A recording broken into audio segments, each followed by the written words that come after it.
Makran medical college Turbat में supplementary इम्तहानात के नताइज और 4 तलबा को फेल करने के खिलाफ तलबा का एहतजाज जुमे के रोज़ भी जारी रहा। 8 दिसंबर से क्लासेस बदस्तूर बंद हैं, जबकि तलबा और तलबात ने मरकजी गेट के सामने टेंट लगाकर धरना दे रखा है। आज भी तलबा ने कॉलेज के अहाते में रैली निकाली और शदीद नारेबाजी की।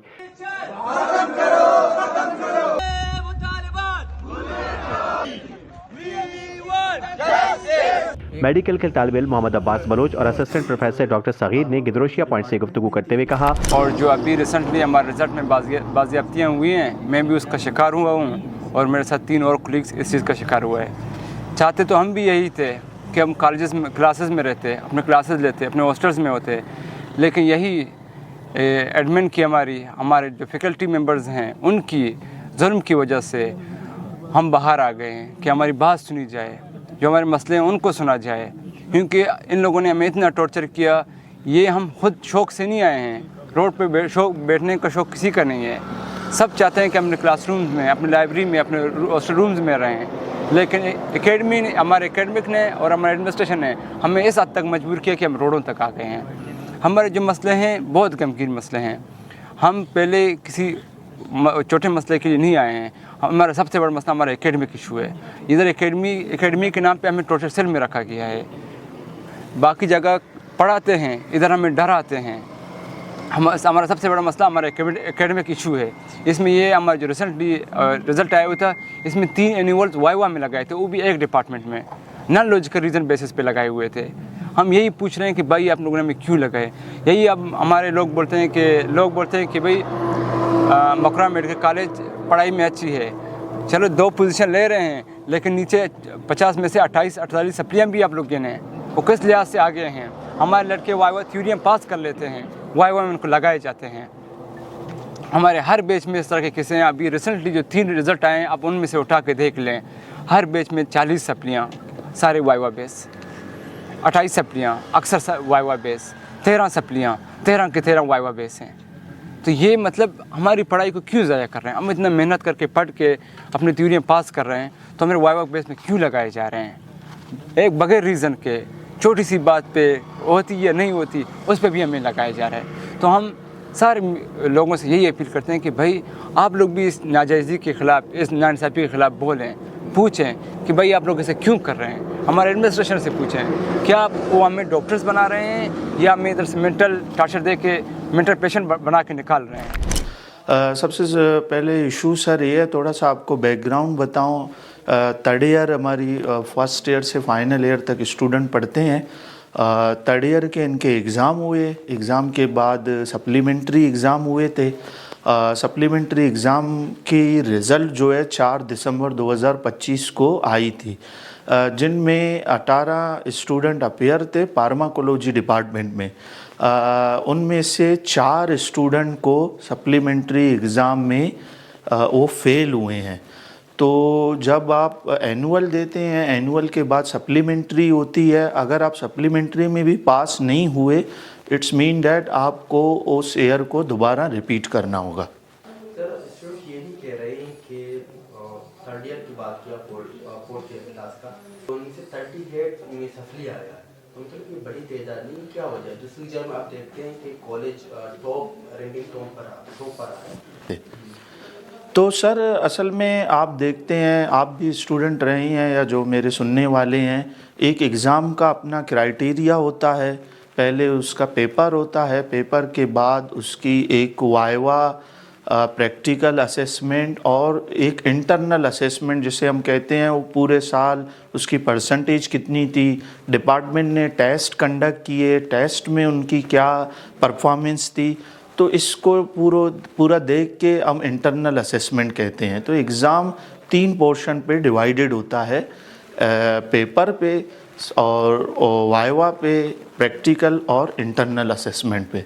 तो सर पेपर उनके पास हुए हैं जो रिटन पेपर है, और वाइवा में प्रैक्टिकल और इंटरनल असेसमेंट को इनको हम कंबाइन करते हैं, तो उसमें वो रह गए थे। असल इशू ये है कि स्टूडेंट कह रहे हैं कि हम पेपर में पास हुए हैं, हम इंटरनल असेसमेंट या प्रैक्टिकल ओएसपी में क्यों फेल हैं। तो हम स्टूडेंट को ये बता रहे हैं कि दोनों चीज़ें सेम ही होती हैं। पेपर में वही चीज़ें आती हैं, वाइवा में या प्रैक्टिकल में आपको वही चीज़ें पूछी जाती हैं।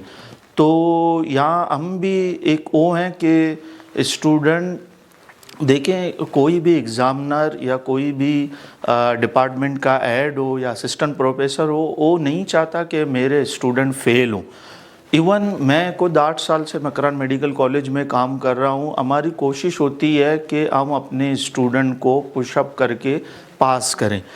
आपको भी पता है, दूर दराज से बलूचिस्तान के सारे डिस्ट्रिक्ट से लोग आते हैं। अब कोई लोरलाई से आ रही है, यहाँ पर आ रहा है, तो 1000 किलोमीटर का डिस्टेंस ट्रेवल करके वो मकरान या तुर्बत में आके पढ़ता है।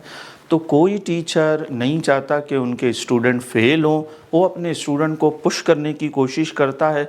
लेकिन जो एग्ज़ाम का क्राइटेरिया है, आप उस क्राइटेरिया में नहीं आते तो एग्ज़ामिनर को मजबूरन या 8 स्टेप लेके आपको फ़ेल करना होता है, क्योंकि मेडिकल की स्टडी है, कम्पिटिटिव एग्ज़ाम है। कल को आप जाके ट्रीट करेंगे या मेरी तरह दूसरे स्टूडेंट्स को पढ़ाएंगे या USMLE करेंगे, प्लैब करेंगे। तो हम चाहते हैं कि हमारे स्टूडेंट एक कम्पिटिटिव स्टूडेंट बने, थ्रू आउट द पाकिस्तान वो जाके सर्व करें। तो डेट्स वाई हमने एक क्राइटेरिया मेंटेन रखी है कि एवरी स्टूडेंट उस क्राइटेरिया के तहत आए, और उस क्राइटेरिया के तहत स्टूडेंट नहीं आता, एक किसी भी कॉलेज का यही मोटिव होता है। हमारे सिस्टर इंस्टीट्यूट हैं तुर्बत यूनिवर्सिटी, वहाँ भी यही क्राइटेरिया है। अगर आप क्राइटेरिया में नहीं आएंगे तो अनफॉर्चुनेटली आपको डिपार्टमेंट की तरफ से फेलियर का सामना होता है। मतलब एक प्रिंसिपल है, इदारे का हेड है, क्या वो अकाउंटेबल नहीं है कि अपने HODs को पूछे? जब हम उनसे पूछें कहते हैं मैं HOD को कैसे पूछ सकता हूँ? ये कौन सा रीज़न वो कि आपने हेड ऑफ द डिपार्टमेंट है और आपने उसको पूछ नहीं सकते? जब हम उससे पूछते हैं कि सर इतने सप्ली आए, कहते हैं मुझे खुद मायूसी हुई है। ये सर मायूस नहीं होना है, आपको इस सिस्टम को रोकना है, सिस्टम को सही करना है। लेकिन हमारे प्रिंसिपल साहब का एक मोटिव है कि कॉलेज का जो स्टैंडर्ड है, जो क्राइटेरिया है, उसे हम कंप्रोमाइज़ ना करें। हमारी स्टैंडर्ड मेंटेन रहेगी तो हम कॉलेज, हमारी मेडिकल कॉलेज पाकिस्तान के किसी दूसरे कॉलेज से कम्पिटिट कर पाएगी। अगर स्टैंडर्ड आपकी कंप्रोमाइज़ होगी तो आप कंपटीशन में पीछे रह जाएंगे। एक ऐसे बंदे को DME रखा हुआ है जो जिससे बात करने से लड़कों को डर लगता है, डायरेक्ट धमकियाँ देता है। कौन? ताइब साहब, डॉक्टर ताइब साहब। उसको DME बनाया हुआ है, उसके साथ बंदा कम्युनिकेशन नहीं कर सकता है। जाते हो डायरेक्ट धमकियाँ, हरेसमेंट शुरू कर देता है, मेंटल टॉर्चर देता है कि मैं आपको देख लूँगा। ये है एक DME का किरदार, जिसका काम होता है सिर्फ पूरे साल का एक हमें शीट दिया जाए कि पूरे साल के एक्टिविटीज़ हमने लिखे हों, कब स्टेज होगा, कब पेपर होंगे, क्या होंगे। लेकिन इतने सालों से आप उनसे पूछें, आप भी मीडिया से पूछें कि आपने इतने सालों में हमें एक वो दिया हुआ है कि पूरे साल में कितने स्टेजेस होंगे। इधर हर टीचर का मूड होता है, उठ के आ जाता है कि भाई मैं स्टेज लूँगा। भाई किस बिना पे ले रहे हो? हमें प्रॉपर करिकुलम दिया जाए, ठीक है तैयार करें, बेशक ले लें। हम ये नहीं बोलते हम नहीं देंगे, हम नहीं पढ़ेंगे। बेशक एक करिकुलम दिए, बाकी जिसको कॉलेजेस को दिया जाता है। हमें कंपेयर किया जाता है कराची कॉलेजेस के साथ। उधर पूरा एक सेटअप है, जैसे आपको पता होगा मीडिया से है, एक पूरा सेटअप है कि पूरे साल क्या करना है। आप किम्स का उठा लें, अब जैसे दूसरे क्लास में प्रमोट होते हैं, उसी दिन आपके पूरे साल का स्ट्रक्चर आपके सामने आ जाता है, उसमें सारी चीज़ें लिखी होती हैं। तो हमारे कॉलेज में क्यों नहीं होती है? ये पूछ जाए। जो DME का काम है, यही काम है उसका। बजाय ये काम करने के आप लड़कों को हरेस करें, लड़कों को धमकियाँ दें कि मैं आपको एनुअल में देख लूँगा, लड़कों को वाइवा में नहीं छोड़ें, OSP में उनके साथ बदतमीजी करें। इस प्रेशर में, एनुअल प्रेशर में आप OSP में लड़कों के साथ बदतमीजी करें, वो क्या परफॉर्म करेगा फिर? प्रोफेसर डॉक्टर सगीर ने गिदरोशिया पॉइंट से गुफ्तगू करते हुए कहा कि तालीम के मयार और इदारे की साख पर किसी सूरत समझौता नहीं किया जाएगा।